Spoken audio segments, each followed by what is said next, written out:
Well, as a designer, you probably already have designs. You're probably already used to using specific tools like Adobe InDesign, Photoshop, maybe Figma.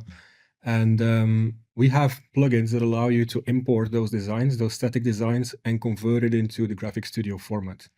Then once we are in GraFx Studio, we can elevate those static designs to become smart. Basically, we elevate that static design to become a composition model.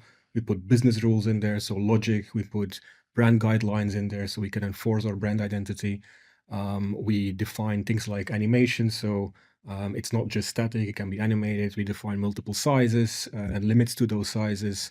And so once everything is configured, we can then go to the next phase where we can output it in the specific formats that are required for the specific channels and regions. We go over to Raf, and he's going to show how that works in GraFx Studio today. We've created a design in InDesign for a hotel brand. What we're going to do is import it into GraFx Studio thanks to our InDesign plugin.